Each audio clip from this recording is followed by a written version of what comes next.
Hey y'all, this is with NiNi.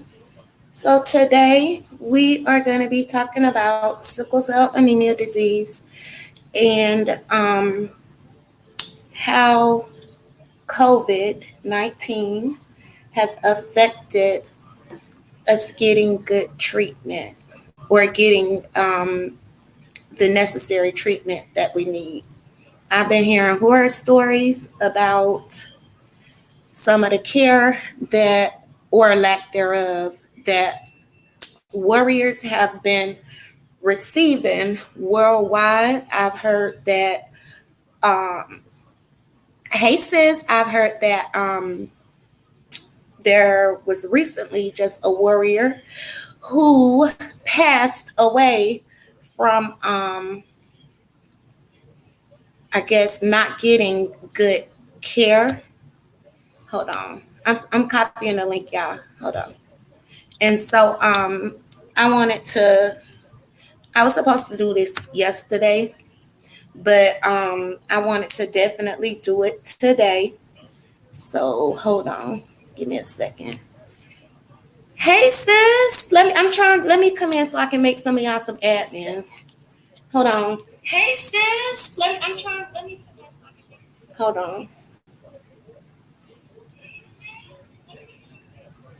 I'm trying to turn this volume down. Okay, so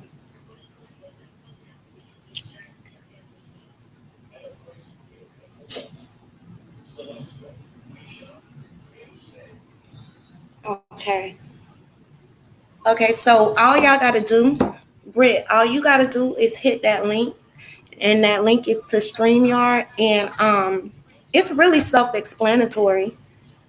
Hit that link that I just put in the chat. Hold on, let me put it again.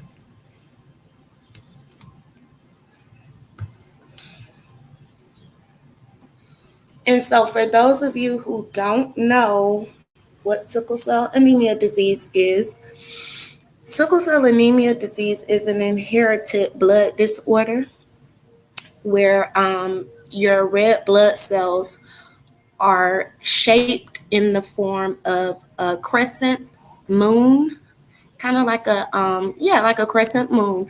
And so due to lack of oxygen and them being malformed, um, the blood vessels are already very thin and narrow. So being that they're malformed, where they tend to have a difficult time getting through the blood vessels. And so what happens is they pile up. Wherever they pile up at in your blood vessels, it causes what is called a sickle cell pain crisis. And this can happen in any part of your body where you can have pain. I'm talking about excruciating pain.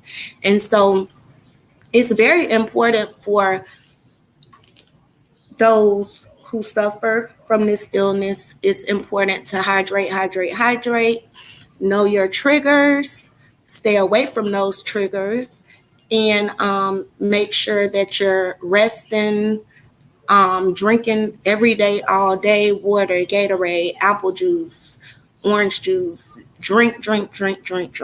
And of course, taking your medicine, because once once the crisis starts, it's sometimes hard to stop it. Like if you jump on it early and you're doing all of those things early on, a lot of the times you may not even have to go to the hospital.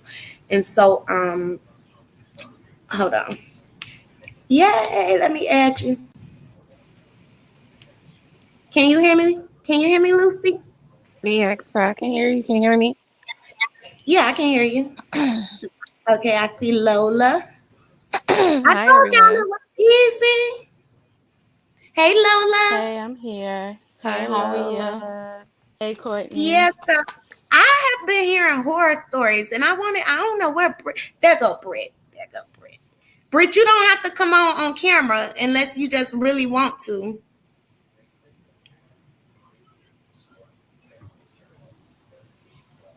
Hey, Britt. Hey, Hi, y'all. Britt. Okay, How y'all so doing? good girl. I'm so bored. I'm so I bored. swear. I'm so ready for this shit to be over with, girl. I swear to Mhm. God, girl. I am literally about to pull every track out my fucking head, bitch. Like, Oh, God, I'm about to I turn into am a damn over this alcoholic. shit. Ain't Girl, nothing to and do but drink wine. I don't even drink like that. I just been drinking wine the last 3 days. I know, and I had seen on Lord. CNN, girl, it was like this professor was like talking about don't use alcohol as a way to cope. I was like, well, Shit, shit, I done it's been too late. drinking the hell out of these damn wine. So, Look, yeah, y'all, my homeboy, he talking about some man, they talking about 80% alcohol kill the corona. I'm finna go get me a bottle. He done went and got him a bottle of some 90 proof honey. He been hey, drinking. I was like, Prime, let me make you a mod. Let me make you a mod. Hold on. Yeah, I'm making all of y'all mods. But I wanted to talk about how I wanted to talk about sickle cell and the care that we've been receiving because I've been literally reading on Facebook and I've been hearing fucking horror stories, like yeah, me people being too. said that they being sent home because Mhm. the hospitals are full and people not Mhm. being able to, that who need blood monthly. Like I thank God I'm one of the ones that I don't have to get blood a lot. But for those of you who do, like, how has it been? That's why I wanted to talk to you, Britt, because I wanted to ask you, like, how has your care been during this whole pandemic we got going on? It's been crazy. Like, they've rescheduled my appointment twice already. But I'm supposed to be going on the 15th to get a blood exchange. I called to make sure that they didn't cancel that appointment. So my doctor was like, "No, you still gonna be able to get your blood, but then I have to go see her. I'm supposed to see her on the 22nd, but she said that's probably gonna be rescheduled." So it's been difficult to get into the clinics. They tell you not to go to the hospital because it's a hot zone right now for coronavirus. So Hmm. they pretty much just want us to stay at home and self medicate if we can. But it's like, okay, what do you do when self medication ain't that's not working no more? Yes, You know because what I'm I saying? woke And up y'all this don't want us to morning. go to the hospital. What y'all want us to do after Yeah, that? because I woke up this morning and I was hurt, and my doctor had told me to that if I get sick to come and I needed to go to the ER, he was like, "Don't go to the ER. Give us a call, and we'll send you to the transfusion center." But I'm like, everybody's doctor don't have a transfusion center Mm-hmm. and so what do the patients do who don't have access to a transfusion center? Like, Mm. so that's what I was wondering about because you were saying something about the blood, like blood is being needed as well too. Like, so they were able to find blood for you, Britt?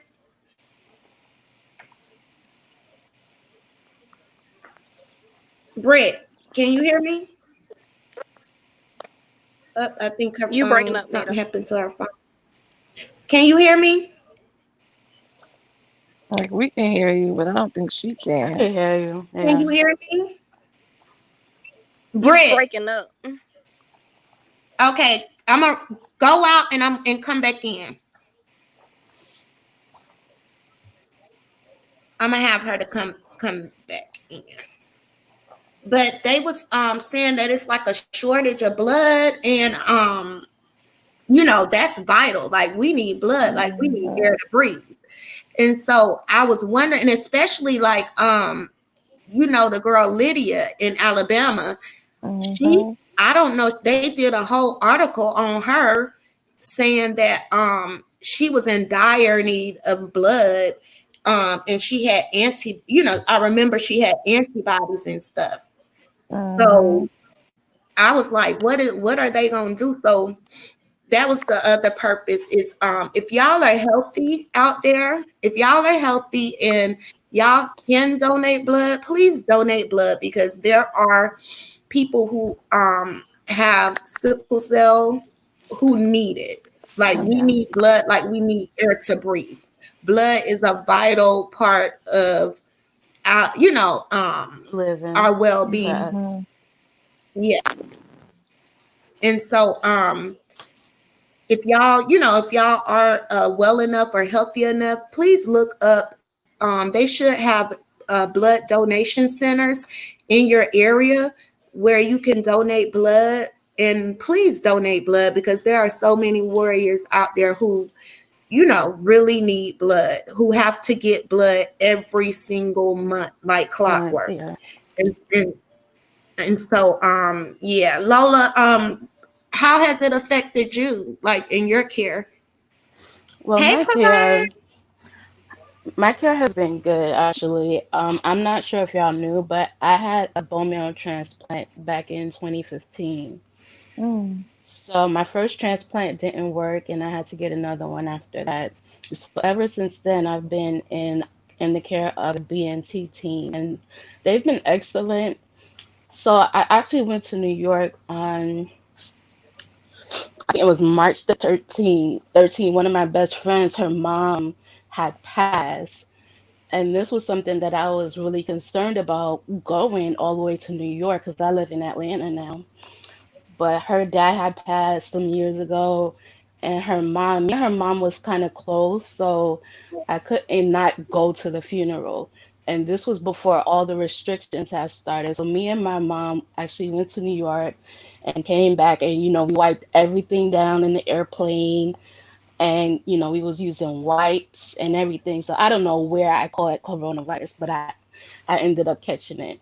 So when I came home, yeah. So when I So came you home, wait, you have it now?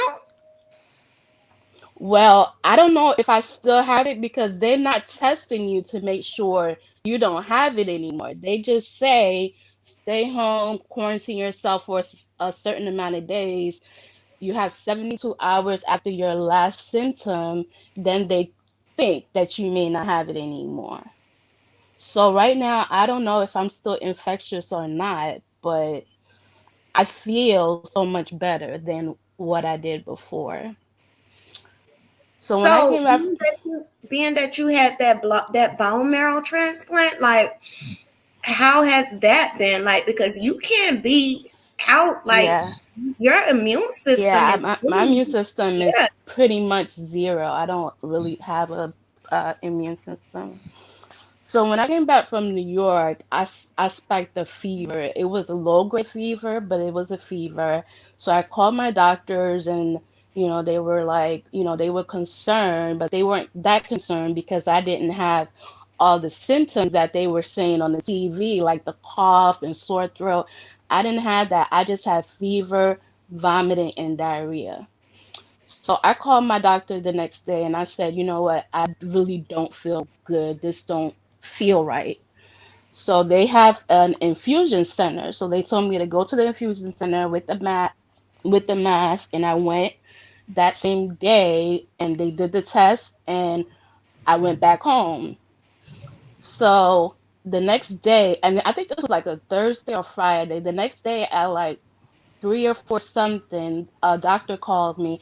When I had the test, they told me it was going to take 5 days. But the next day, I got a call at like almost 4 o'clock, and the doctor told me you're positive. That this is the quickest positive that we've ever gotten. Usually we're waiting 3 or 4 days, but you're actually positive. So, at that point, I was scared. Like, I don't have an immune system. I'm positive, and this lady's telling me to stay home. Like, I'm like, So I hung up the phone with her and I called my doctor. I told my doctor, hey, I'm positive and I'm still experiencing these symptoms. I'm still having a fever. And what do you want me to do? So my doctor actually direct admitted me to the hospital. So when I got direct admitted, they really didn't give me no medicines. I had my at-home meds they were giving me, and they were giving me oxygen. So my O2 stats, your O2 stats usually is supposed to be 100. At that point, it was like 92. So they were giving me oxygen and they didn't give me no fluids. So I was basically in a hospital just isolated. I couldn't have any visitors. And that day was the day I got admitted was the 21st. And then I got discharged on the 24th because I was feeling better. The only issue I had was when I would walk or go upstairs, I had shortness of breath. So when I went home on the 24th, I felt much better. And the next day I was fine, but I started to spike a fever the day after I was admitted. I mean, I was discharged. And so, like, So how have they been like handling it? Like, because I this, could only imagine, like, you already went through a BMT and you don't have right, an immune system, like, right. and then to So contract COVID, like, that's crazy. That's scary. yeah, yeah, it was scary. So, like, did So they give I'm you at home. antibiotics or like what did they No do? antibiotics. They said it's a virus, so they're not giving antibiotics. They're not giving you any medicines.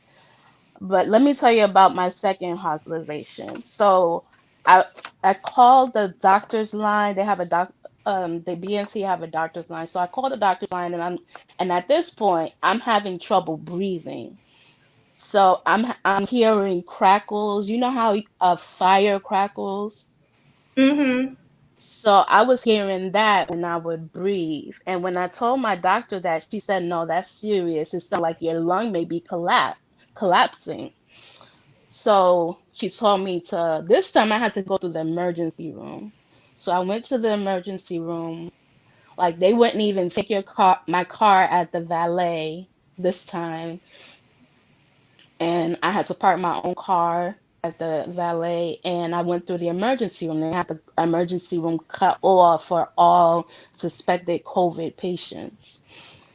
So this time I got admitted, they gave me fluids, they gave me, my at-home meds, and then they have like this infectious disease doctor that comes. So, the doctor was checking on me and they were giving me, I think it was 2 liters of oxygen because this time my oxygen levels was in the 79. So they were, giving me high dose oxygen and giving me albuterol because of the crackling in my lungs and nebulizer treatments. So, I ended up starting to feel better. I spent the 6 days in the hospital. The No, 4 days the first time and 6 days the second So time. when was this exactly? When did this happen? On the 30th. So I just got discharged Wow. on the third. I'm Yeah. gonna be honest.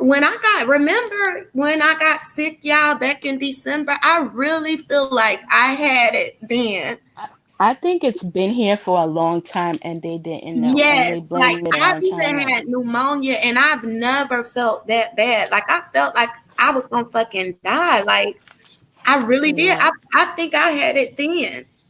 And so Yeah. they just They said my pretty lungs look like a person that had a COPD. really.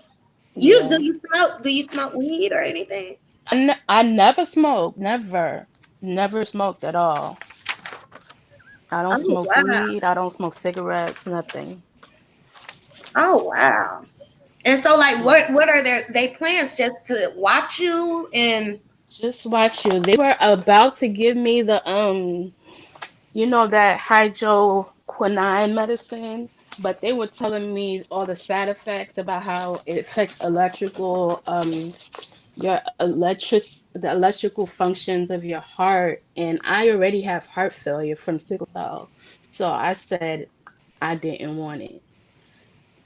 yeah, So, I really hold up. CG, I really feel like in December I had it. I my temp was 102.9. When I went to the emergency room and by that time I was in a sickle cell crisis. They sent me home and mm, they told me they did the flu they tested me for the flu. They said it was the flu, But then they was like, oh, but when we look at your x-ray, it looked like you got a little bit of pneumonia. But you're going to have to fight it off at home because it's just a virus. It'll go away. So they sent me home. Mind y'all, I was in a level 10 pain crisis. My temp was 102.9.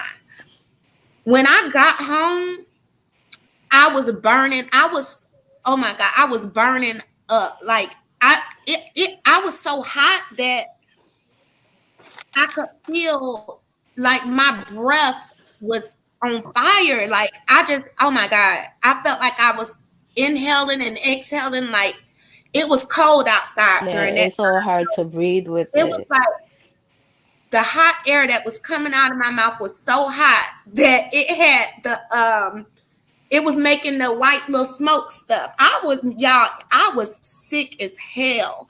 I almost didn't think I was going to make it. Like, I was sick as hell. Yeah, I was really sick. Yes, we all have sickle. I have SS. This NiNi talking. I have SS. Courtney has SC. Lola, what you got?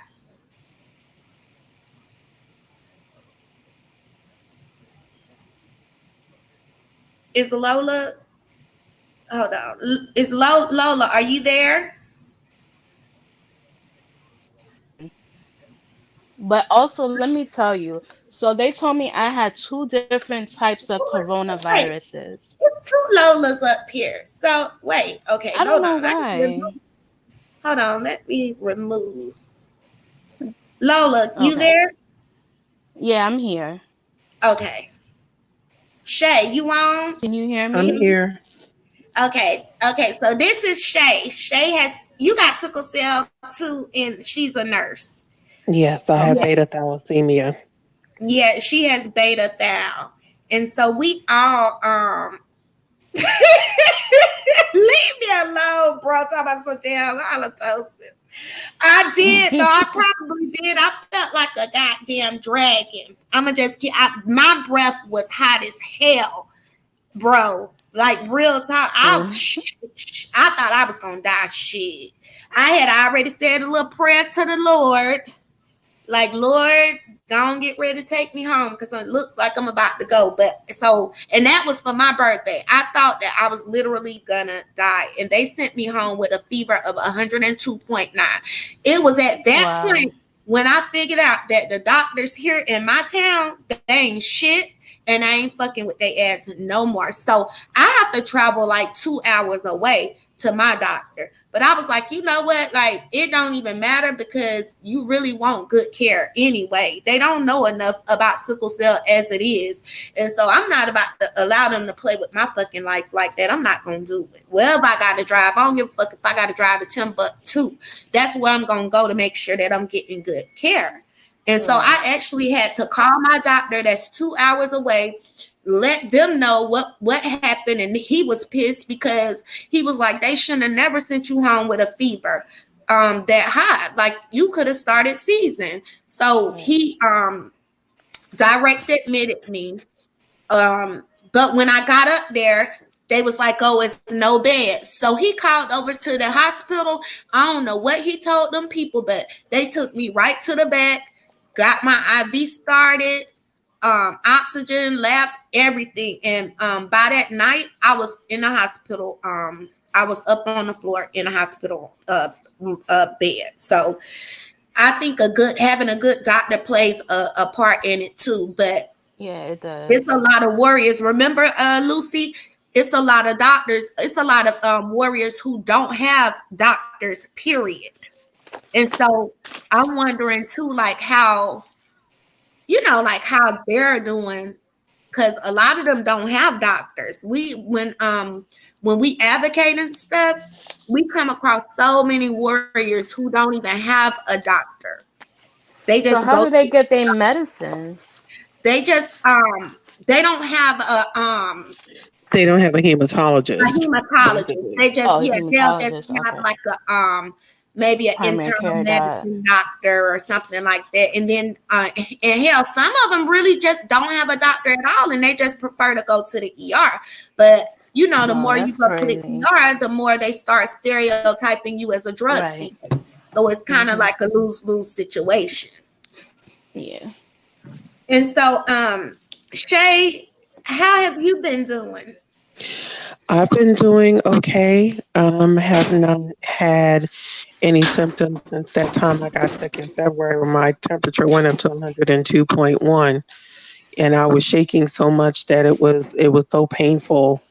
But I got through that. I ended up going to urgent care because whatever was happening at the hospital that I usually go to, which is Mount Sinai in New York. And so my team was like, nope, don't come here. You don't need to be out here. You need to just stay home for right now or, go to urgent care. So I did go to urgent care. And they gave me Tamiflu because they swabbed me as well.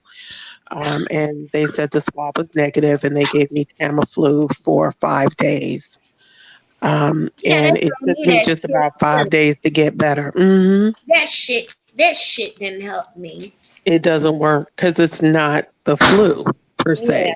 And although the no. coronavirus mimics a flu, it's a completely different strain of a flu that they have not yet been able to identify how it started, where it started, because although they want to say it started in Europe, you really don't know. I'm sorry, in China, China. you really don't know exactly when and where it started.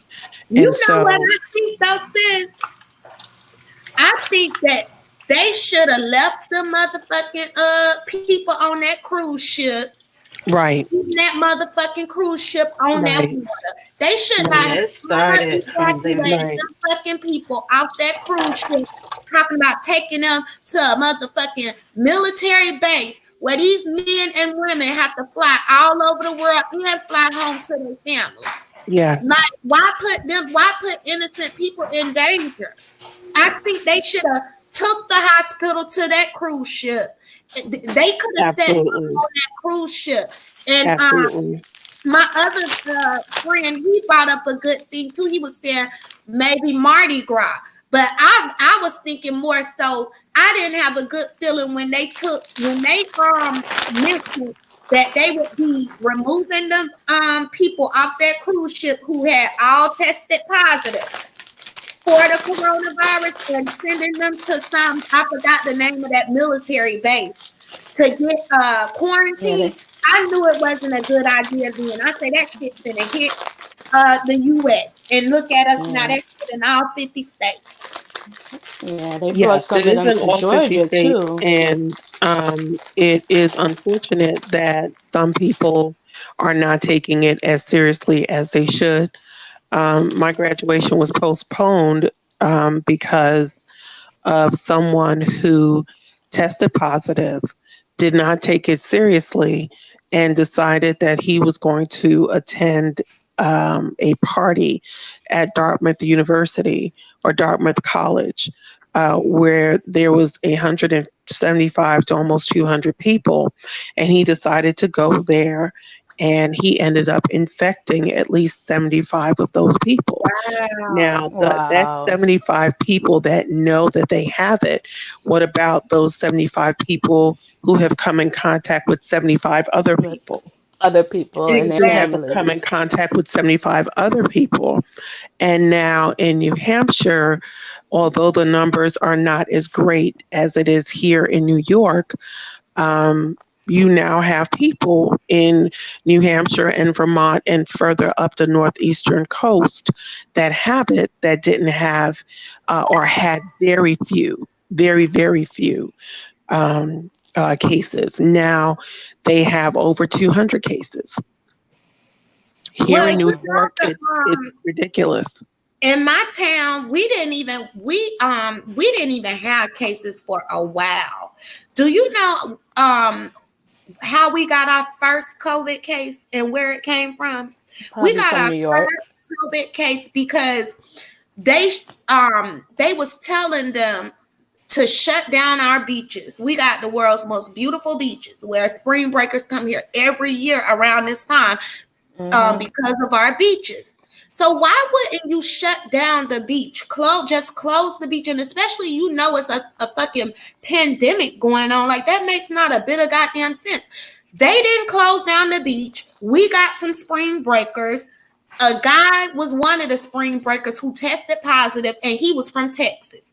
So now the shit done spread here and it started with a guy from Texas out there on the beach. Yeah, it's a shame, as I said, that people are not taking it as seriously as they should. Rhode Island, if you happen to drive to Rhode Island and you may have family or friends there, if they see a New York license plate, they are arresting you on site. Wow. Because they're saying that because New York is the epicenter of what is happening, and we have so many thousands and tens of thousands of cases. If they see you, they are arresting you. So I'm saying to myself, like, well, that really doesn't make any sense, because now you're going to put people in jail with people who don't have COVID-19. And now if you arrest 14 people, let's assume that 50% of them don't have it. So now you have 7 people who don't have it and 7 people who do. And now you're going to infect the 7 people who don't have it with the 7 people who do. And putting your own staff at risk if you have staff that is not positive for COVID-19. So to me, that is not a viable way of protecting your state, no matter how small it is. You want to be able to identify the reason why they're there. Maybe the person is a doctor. Maybe the person is working for the World Health Organization. Like my aunt is a doctor and another aunt is a nurse with the World Health Organization. They're going from place to place and they're testing and they're teaching and they're educating. So you don't know the purpose of why they're there, but you're just going to arrest them simply because they have a New York license plate, which is ridiculous to me. It's almost like being in Germany during World War II, where you're being arrested and thrown in jail because you're a Jew. Yeah, that's crazy. That's crazy. So what would you recommend, since you're the nurse on the panel, what would you recommend that us warriors do? CG, you still here? Hey, sissy. I was trying to see if CG was still here. For us as warriors, what I would recommend is always, as always, I think we, above all people, are always extremely careful about how we treat ourselves and how we take care of ourselves. I want to say that 99% of us are like that. Hand washing is always the best thing. And you want to be careful with the hand sanitizer and the overuse of the hand sanitizer. Because as we know from anatomy and physiology, we already have staph on our skin. And although we have staph epidermidis on our skin, that is really as a barrier of protection for us. So if you start using things that's breaking down your protection, it leaves you vulnerable for other things to enter, which is why if you get a cut on your finger and it gets infected, it's because the staph has now entered your finger, or the creases and grooves in your finger. Or if we go for surgery and someone does not glove or wash their hands properly, staph enters the wound, which is when you get the MRSA, which is methicillin-resistant Staph aureus. So hand washing is extremely important, which we've already known. Some people did not practice good hand washing. One of the things you want to remember is that you want to wash above your wrist. Go all the way above your wrist. You want to make sure you have friction. So you're rubbing your hands together, you're interlacing your fingers together and washing them. You're forming a half moon kind of like a half moon fist in the palm of your hand to wash your fingernails and underneath your fingernails, because that carries a lot of germs as well. So you want to wash and rinse. When you're rinsing your hand, make sure you're rinsing downward, not upward. Gotcha. Be easy on the on the hand sanitizer. Not to say that you shouldn't use it, just be easy with it. I know my sister, Miss Benita, she that time she had her live, she must have used that thing like 10 times. And I'm Yeah. sitting here like she can hear me. I'm like, be easy, boo, be easy. And I was, so oh, I was you, using the hell out that you were hand killing it. sanitizer. Yes. Yeah, you were killing And it. I But like And it. I've been seeing It people gives you use that, it gives gloves. you like that cool feel. And I love the yes, feeling that it, yes, you know? yes. And so, But you girl, want to be I was easy. bringing it You want to be Yeah, you I want was to be bringing easy it up. because you don't want it to start stripping your skin and leaving you vulnerable.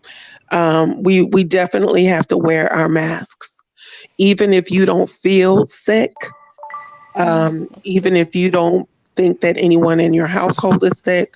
If you're going outside, wear your mask. In my house, my mom lives next door to me. And so, even when I go to see her downstairs, we live in two separate units, but we're right next door. I literally sit 6 feet apart from her. I'm in the living room and she's in the kitchen. So, just so to minimize the amount of contact that you're going to have. If you have to go outside, do it as fast as you possibly can and get back home as soon as you can. Just try to Mm. obey the rules of doing the 6 feet away.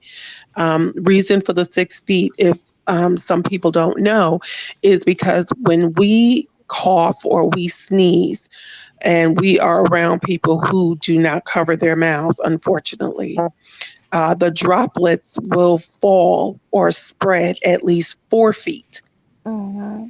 So they will go 4 feet in length. And so if you are 6 feet away, it gives you that extra layer of protection of not having to inhale. Because those droplets do remain in the air, they do I got a linger. question too. Yes, ma'am. Okay, this ain't my question, but Proverb Nation is asking: is antibacterial soap really okay to use? Antibacterial soap is okay to use, but it's just the same thing like the hand sanitizer. The overuse of anything is never good. So if you're using like regular soap and you're washing your hands, because I'll tell you a secret: when we work in a hospital, we're not using. Well, I'm a nurse from back in the '80s, so we weren't using antibacterial soap then, and we did not have soap dispensers. What we had was a regular bar of Ivory soap that everybody used, and we had to wash the soap before the next person came in and used it. And we learned a technique on how to wash the soap so that you minimize the transmission of any kind of germs or anything like that. So I would say to the use of the antibacterial soap, yes, you can use it, especially if you have touch packages and you want to wash your hands and you feel comfortable with that extra added layer of protection. But I would also say to you to be easy and not overuse, because we know that the overusage of anything is not going to be good. So before there was hand sanitizers and these soap dispensers, I was a nurse since 1986. You want to we just use regular soap and water, and we learned the proper technique in washing our hands. And I think because we have gotten so used to the hand sanitizer and the soap dispenser that people don't pay attention to washing their hands. If you ever pay attention to when our doctors come in, they just do like a quick wash. They don't really do an Yeah, intensive wash of their hands. yeah. I never let a doctor touch me with the bell of his stethoscope until he cleans it, because I don't understand doctors and nurses and techs and everybody walking around outside with their stethoscopes around their neck when they're going to lunch or they're going across the street or they're outside on the street. I never understood that because as a nurse, I wasn't taught that. I was taught that you never wear your uniform outside. You never wear your stethoscope outside. You don't do those things because you're inviting germs to people who are already compromised. Mm. So to that, I would say if you have a doctor approaching you, please ask him to clean the bell of his stethoscope before he touches any part of your body, especially in this day and age. That's Nurses something too. new.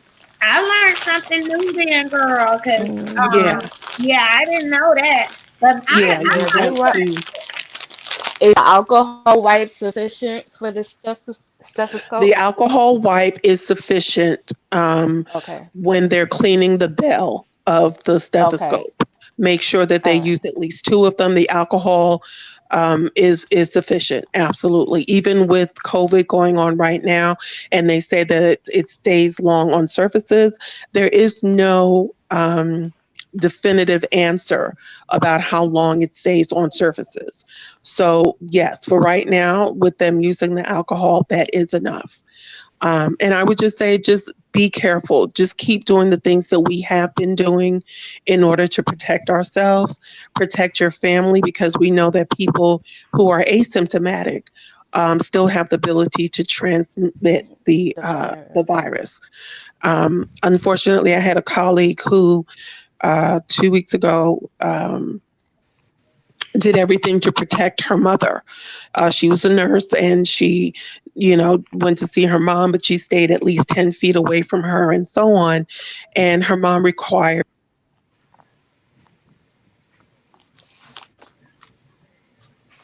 hello, Hello. Hello. hello, Okay. Seemed like she What got happened? disconnected. Yeah. hello.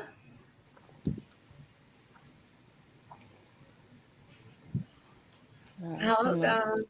maybe she'll be Can you hear back. me? Yeah, I can hear. Okay. Yeah. Okay. Okay. Yeah, I was saying that my colleague's mom passed away Oh wow. because she was doing everything that she was supposed to do to be careful not to come in contact with her mother, and only to have the aide have the virus and pass it to her mother.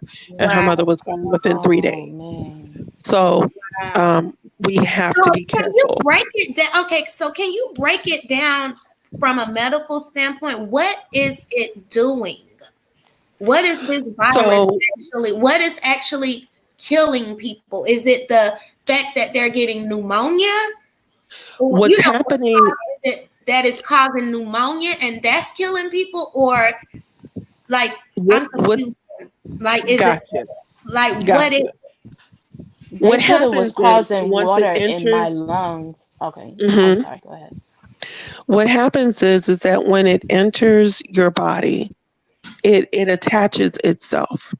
And what happens is it multiplies very quickly, and it moves down to when it gets to your lungs. If you catch it before it's able to get to the bases of your lungs, then you can be treated and hopefully be discharged within a reasonable amount of time. But once it gets to the base of your lungs or it enters your lungs, it causes fibrosis of the lungs. And what fibrosis is that uh, it's a condition where the lung now becomes almost like glass, and it gets to you kind of you know what when a cherry blossom tree starts to blossom and you see the buds and all the buds are coming out. That's what your lungs look like. It's just like buds are all over the lung, and because you have those kinds of buds all over the lung, what happens is your alveoli, which is where the gas exchange of oxygen and carbon dioxide takes place, where we inhale the oxygen and exhale the carbon dioxide. What happens is that exchange no longer happens, and so now everything is trapped in your lungs. And so, yes, you develop the pneumonia. And this pneumonia is not like a regular pneumonia where you can be treated with antibiotics, because it's not a bacterial pneumonia. It is a viral pneumonia. And we know that viruses cannot be treated with antibiotics. gotcha? Right. So when that happens, if you have a comorbidity, you got to think, when we start having difficulty breathing, what happens? I heard Lola said that she has heart failure. So what happens is the lungs start to try to work, they can't work. So now the heart has to pump harder in order to work harder to get the oxygen to the rest of the body. And if it's working too hard, it eventually stops because that muscle is going to explode, basically. And so that pneumonia, when they start putting you on the vent and you have diabetes or you have hypertension or you have sickle cell or you have lupus or you have scleroderma or if you have cancer, if you have any bronchitis, asthma, emphysema, any of those things that are compromising you. Now your whole body is in a tizzy because it doesn't know what to do first. Wow. It doesn't know what to do first. And so when it's all of these processes in our body starts to work together and they're all trying to preserve the other processes, it starts to break down. So this is why most of our elderly patients are the most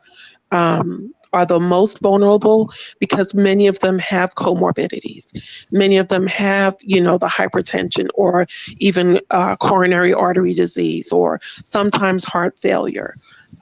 Those who are even obese, those who have diabetes, those who, have any other lying comorbidity on top of this pneumonia.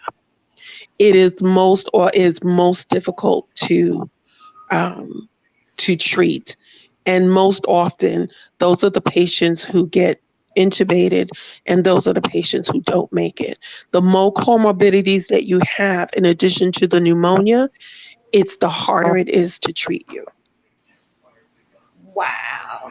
So it just kind of takes over your body and it's I was thinking that it was the bacterial pneumonia. So it's not. It's a viral. But how are they dying? Like, if it's, the regular pneumonia, like they should have drugs to treat the pneumonia. But now that you've explained it, it makes so much more sense.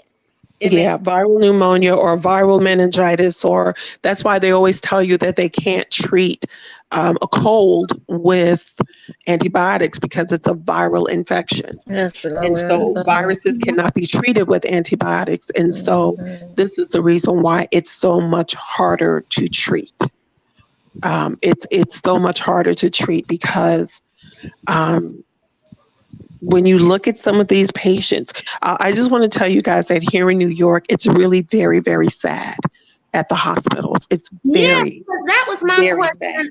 Is it true because I'm hearing people say that a lot of Blacks are dying? Yes, a lot of African Americans are dying simply for several reasons. One, we typically have the most comorbidities with other disease processes. We have that. And two, we don't always have access to healthcare. As you mentioned, some of us warriors do not have primary care doctors. We don't have hematologists. We don't have, those kinds of doctors that we can go to. And many of us do not have access to good health care. Many of us are relegated to the clinics where you see this doctor today and next month you see another doctor and in another month they've rotated that person out and you're seeing someone else. So there's no one to give you consistent care, no one who's following up on your care consistently. And so because there's that huge disparity of care, and a huge disparity when it comes to being insured and being able to have access to a doctor and making decisions on whether or not I pay my rent or buy my food or buy my medication. Those are the things that cause us to lose our lives to this COVID-19. And with the situations in the hospital, bodies are lined up in the hallways. There's nowhere in the morgue to fit them. Oh my God. So they're lined up in the hallways. There are freezer trucks outside of hospitals, lining them up in the hospital, lining them up in the freezer truck because there's no room in the hospital to store them. So it's very sad here. I have another question yes, for ma'am. you. Hold on. NiNi. Huh? Nita, I gotta I'm gonna be in the comments, okay? Okay. All right. Proverb Nation is asking, Okay, it has a question. It says, I am acute asthmatic. Is there any extra precautions I should be taking? As an acute asthmatic, you want to stay away from people. You want to stay away from folk, period. If you have to go outside, you have to wear your mask. It is not easy for the general public to get the N95 respirator, but you want to try to have something that is going to cover you and protect you. The other thing that I would suggest to you is if you have, to practice deep breathing.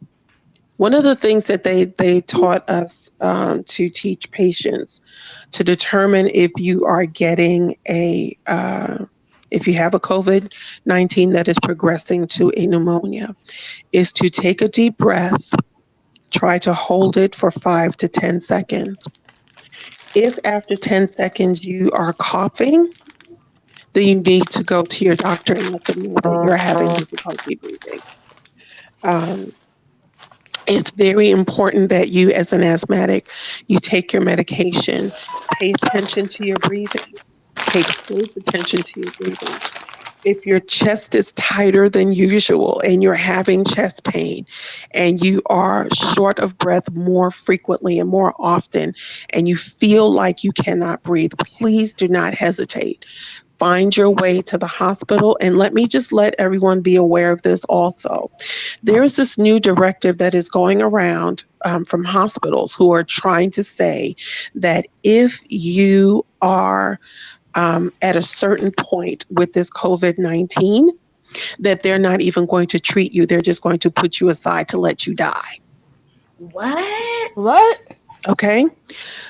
I'm telling you, these are things that we are being distracted from. So my brother or sister with the asthma, if you feel that you are short of breath more, your chest is tighter, your nebulizer treatment is not working, your rescue inhaler is not working, if you have the Lord, it escapes me right now, but if you have the inhaler that you can use to stretch your lungs, to strengthen your lungs, use that. Do your deep breathing.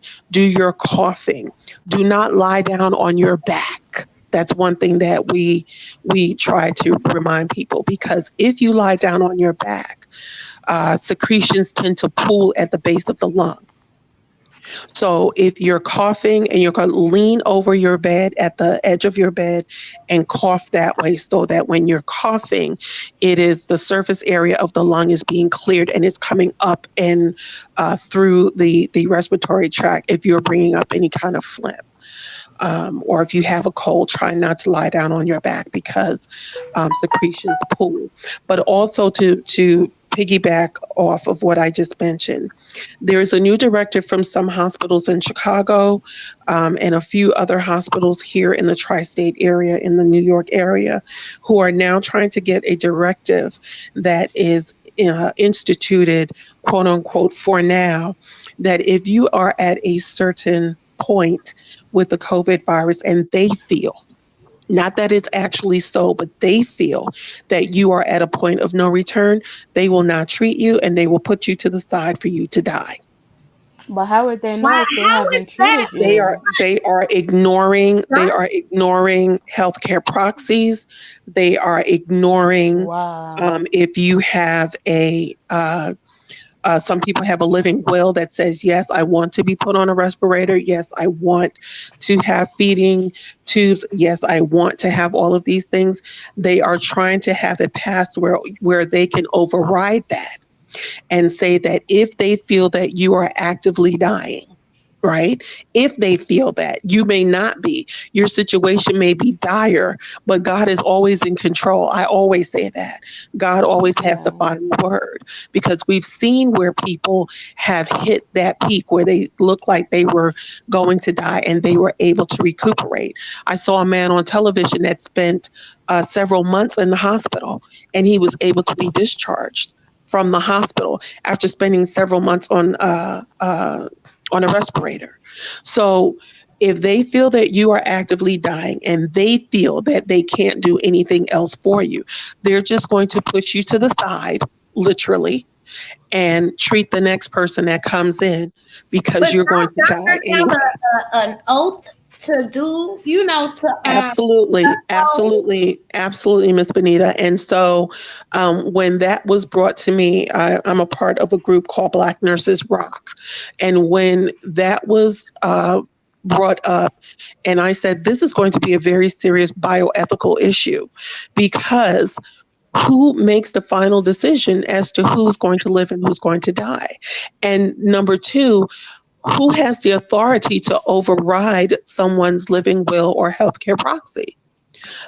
You don't have that authority because you are breaking now your Hippocratic oath to do all that you were supposed to do, or your Florence Nightingale oath that you're supposed to do no harm. And so I know that a lot of nurses are not for this at all, but you do have some nurses who say, well, I need to protect myself and my family. Yeah, but you still don't have the right to decide who lives or who dies. And here's the kicker. Right. Which administrator is going to look at their husband, their wife, their son, their daughter, their mother, their father, their niece, their nephew, and say, okay, well, the rule doesn't apply to them because that's my family. We'll do it for somebody else. So if it's going to be good for one, it's got to be good for all. For But yeah. I want to say this, pay attention, find out, read up on it if you can, because just like when the Patriots Act came out right after 9/11 and some of our rights were insidiously taken away and we didn't pay attention to that, we need to pay attention to this because this affects us, because we have the potential to have acute chest, or we have a CVA, or we seize, or we have heart failure like Miss Lola, and many of us have been to death's door, but by God's grace we have come back. How would it feel to have someone else make that decision and say you're not worth saving? Right. exactly. When I was admitted the second time and I was in the ER, they asked me those questions. If by any chance you were unable to breathe, Unable. did you want to Hmm. be resuscitated? I've never had that question asked. The doctor didn't even come in the room. She called me on the telephone in my room, and they were doing this pre-admission questionnaire and asking me all these questions. That I have a living will? That I want to be revived if I, Hmm. coded and all this. Hmm. I'm like, this is some new stuff that I've never been asked before. So Wow. we need to pay And attention. it's ridiculous. They told me that I had two different COVIDs. I had the new COVID, and I had that from the first admission. So I'm thinking during my first admission, I got, uh, I don't know, I picked it up in the hospital somewhere, the This is second why they COVID. don't want us to go into the hospital unless it's really Yeah, necessary, because we are compromised. I know I'm taking 2,000 milligrams of hydroxyurea. And so, yeah, we know that that lowers our immunity. So we want to be careful. And yeah. to my asthmatic sister or brother, just really, really be careful. Be diligent. Be diligent in your care. Be diligent in your care. It might be, if you have children or you have people in your home, you may have to be the one to walk around with a mask while everyone else does not, because Mm. you have that acute asthma, and that is something that will flare quickly, and you want to be able to protect yourself. From developing an exacerbation that can lead to an intubation, that can lead to other complications. And for those of y'all who aren't taking vitamins, take vitamin C. I take vitamin Yep. C Yeah. every day, and that's been helping me as well. And so maybe y'all can start taking vitamin Take C. your vitamin C and build your immunity. Take your multivitamins. Mhm. If you like orange juice, drink some extra orange juice. Just so that, now remember that vitamin C is a water soluble vitamin, and that means that we excrete it through our urine throughout the day. So if you take like, 1,000 milligrams of vitamin C, just know that you'll lose about half of that when you urinate. So don't OD on it, because then we go to the to the opposite side of the spectrum. But if you're taking 500 to 1,000 milligrams a day via different things, eating your fruits and vegetables, drinking orange juice, taking vitamin C, doing all of those things that will help to build your immunity. Yeah. Um, Because this, I ain't gonna even lie, like this crap is scary. Like I'm not worried, don't get me wrong, very. but it do make you think like, dang, like y'all know we already have to fight to get equal care, to get, Absolutely. to get, hell, sometimes to just get a little bit of care, like, so I'm like, I wonder like how has this affected, the ones who do have to get hospitalized a lot, because like I said, I have been hearing that some warriors were sent home because they just didn't have any beds available. So they had to either go home and tough it out at home, or go back to the ER. And hell, a lot of them who do go to the ER, a lot, I have to keep it real, they contracted COVID. Those were the ones who contracted COVID-19. So it's like, you damned if you do, damned if you don't, Damn if you but don't. the main thing is just really making sure that you protect yourself and be sanitary, and making sure that you keep your immune system boosted at all times. My next question to you was about the masks, because I have the N95 mask. We have them, but some people weren't able to get them, and so there I've seen a lot of the cloth masks being sold. How good are those in comparison to the N95 mask? Because So I the N heard some people say you might as well not even wear a mask if you're gonna wear a cloth mask. right. So the N95 respirator mask are the top of the line. That's where you want to be. I mean, unfortunately, I don't have them. Our hospitals are very low on them. But the N95 is the top of the line. Is where you want to be, where you need to be.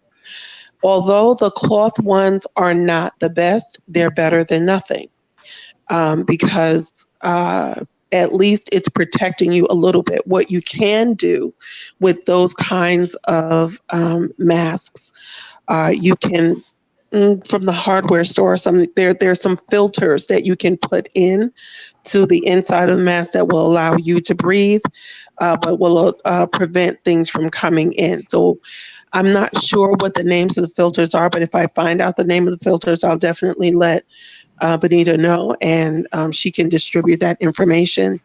What Um, about coffee filters? Someone told me that you could put I've coffee heard that filters some in there. people use the coffee filters. I'm not sure how good that is, but Okay. one thing we do have to remember is that if that cloth mask gets compromised in any way, meaning if it gets wet, if like you're wearing it starts to rain, and you're wearing it out in the rain, it's no longer a barrier for you. Oh, okay. Mm. Once it's compromised, it's no longer a barrier. It does not do what it's supposed to do.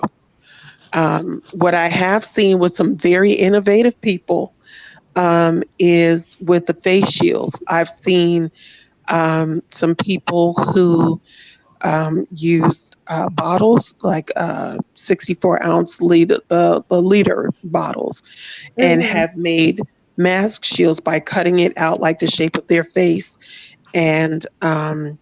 putting like little pieces of cloth or something on the end to prevent the edges from breaking the skin if they have to go out and they don't have a mask. And in this particular instance, necessity is the mother of invention. We come up with the different things that we need to do. So, sis, if the coffee filter you've heard um, is working, then I would say use that. But I'm going to find out from our infectious disease nurse and their team, um, what would be the proper filter to use on the inside, because we're not using filters on the inside of those masks. And I want to say that 80% of us do not have N95 respirator masks because there's a huge fight going on between, Cuomo and Trump. And so we here are the collateral damage, if you will, because of the power struggle. So Trump says, you want stuff, you have to be nice to me. Cuomo is like, I don't give a damn about you, just help my people, Yeah, that man is a just hot help my mess. people. And it's the power struggle. So I would say, because even people who with the cloth, they're folding up Bounty and putting it on the inside of it, for the length and width of the surgical mask, and they're putting it on the inside as an extra barrier, which can be helpful. So anything because now they're telling you, you can wear a scarf and bandana. Bandana. Bandanas and stuff are not really protective unless they're really thick, but even so, they're still not protective. If you go outside, we're now hearing that it can attach itself to your shoes, to your sneakers, to your clothes. You want to be What? able to strip yourself at your door and, throw it in a washing machine with some hot water, Clorox, whatever, and wash your clothes that way. So it's so much that you're learning day by day. There's Yeah. no one expert on anything. It's so much that you're learning day by day. Things are changing, ever changing, every day. So as we go through this thing and information evolves, it's good when you can find reliable sources. To me, Dr. Fauci is about the most reliable source that we can find, because those other people that are working with Trump are doing just that, working for Trump. And they don't want to give out information because now we're hearing that he knew about this since October. But remember, he called it a hoax and said that A it was hoax. just the Democrats' way of, changing the tide when it comes to voting. And if anyone has the USA Today back in January when Kobe Bryant died, there was an article that was right next to his It article was. that said about 9 people had already been infected or died from this coronavirus, and that was in January. Yep. It sure was. You know, Yep. so Yeah, they the say he had information this is ever briefing from changing the every military. day. So I would just say for everybody, especially for warriors, but for everybody, to just be extra careful. If you're already careful, be doubly careful with how you communicate what you do. If you feel yourself getting symptoms, and my hospital now has telehealth, so you can make an appointment. I download the app. You can make an appointment. You can speak to your doctor that way if it's possible. But if you feel like you're developing the fever, and you're getting the headache, and you're getting the body aches, and you're getting the chills, start to isolate yourself. If you have Yeah. a cough and your Travis, chest, Travis start to saying that isolate yourself. Travis saying that he's coughing now. He said he got to go to the doctor. Don't sit up there and wait. Yeah, Right, call Travis, them because if you you have a can. you have a way of sitting there and waiting until you about to pass out before you go somewhere. So no, please do not do that. If you have this incessant coughing, and you're feeling like you have body aches and so on, simply because we have sickle cell, you need to go get tested. Call up your doctor. Start to isolate yourself from your children, because your children are very um, vulnerable as well. And I know you have little ones, so just be careful with that as well. Yep. So, is there anything else anybody want to say? If not, I'm gonna get ready to close out. Thank you so much for inviting me, Miss Benita. I appreciate it.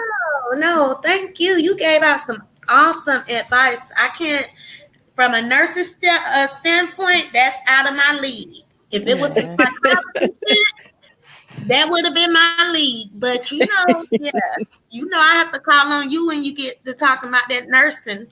I call on you quick. I Hey, appreciate it. I need Thank you on you. the piano. Yeah, because I don't know what the hell be going on with, I have to stay Yeah. in my lane. And so I thank you and Lola. Lola been Thank you for having me. on my little chats. And I'm gonna also try to start going live a little bit more often, and especially not just about sickle cell, but about a lot of different topics in not only our community, our little sickle cell community, but and about other stuff too. So y'all make sure y'all subscribe, and so that way y'all will know when I'm holding panels and stuff. And so yeah, that's pretty much it. I just wanted to talk about, us having sickle cell anemia disease, and we already do not receive good care. Like, the only way we Absolutely. receive good care is if we have a great physician. Like, thank God I have a great doctor. But I can only imagine those who don't, who have to go to the hospital every week, or every other week. And so I was hearing that they needed blood, and they was short on that on Yeah. donors. So Yeah. y'all Yeah. can, if you are healthy and you can give blood, please give blood. Like, Yeah. real talk, It's we very need important. blood. Like, I don't have to get blood a whole lot, thank God, but there are people who have sickle cell anemia disease who do need blood, like they need air to breathe. I can't Yeah. stress it enough. Yeah. As a matter of fact, they may even be paying y'all to give blood. You should be able to Google donation locations in your area where you can go and donate blood. And I believe they're paying people to do it. So, because they need donors really bad. And so if you are one of the fortunate ones who, you know, who is healthy enough to be able to give blood, please do so. Like, please do it. Like, not only for people who suffer from sickle cell, but there are other people with illnesses too that require blood transfusions or Mhm. exchanges.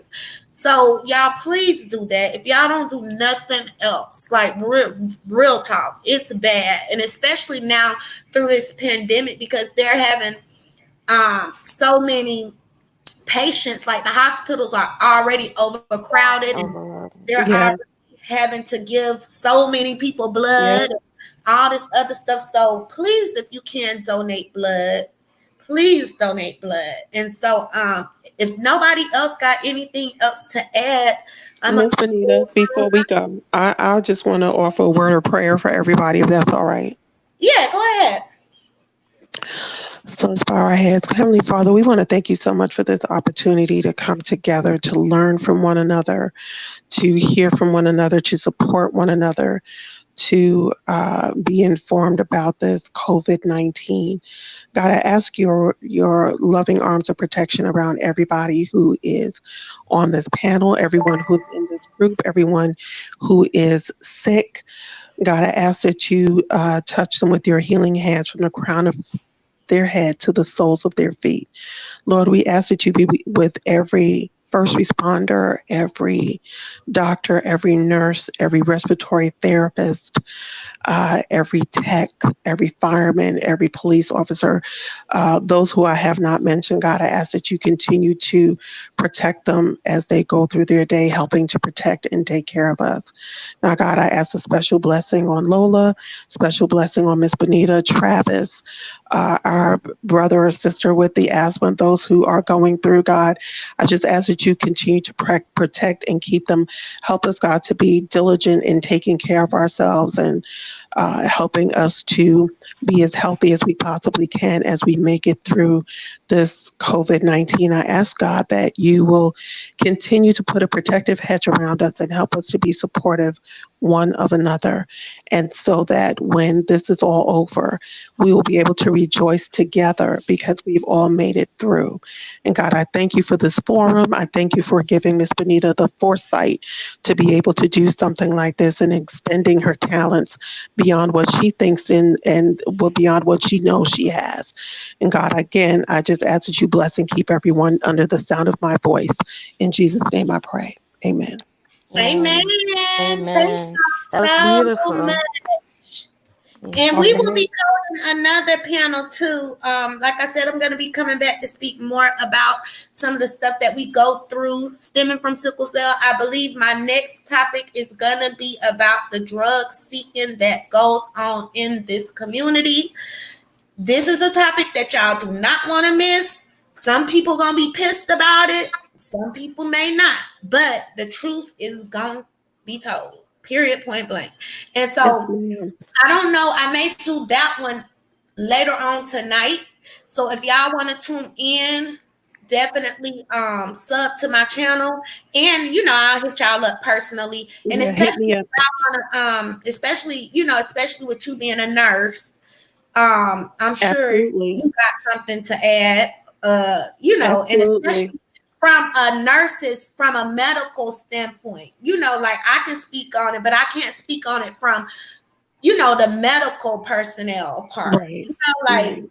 that'll be a side that you can speak on. But we definitely gonna talk about this. And I wanted to also talk about in that same live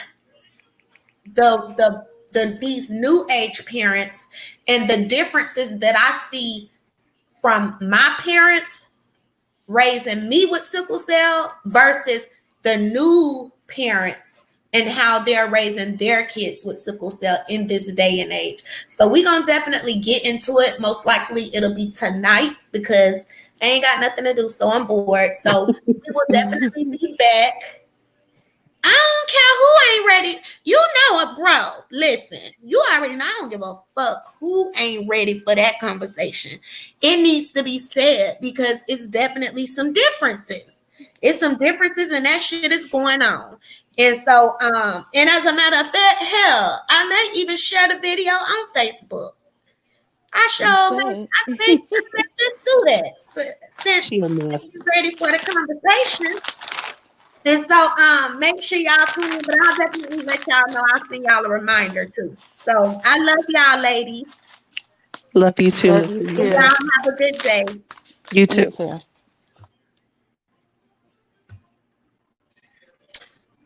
right, y'all. So I'm gonna close on out. I thank everybody for tuning in.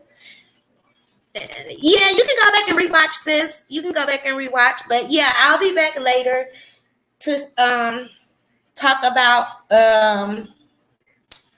drug addiction and drug seeking in the sickle cell community and differences between the parents, our parents versus the new age parents and how they're raising their kids with sickle cell anemia disease. So y'all don't want to miss that live. The goal of that live is not to offend anyone, is to really educate and try to get all perspectives from all sides. So I hope to see y'all there. Y'all have a great day.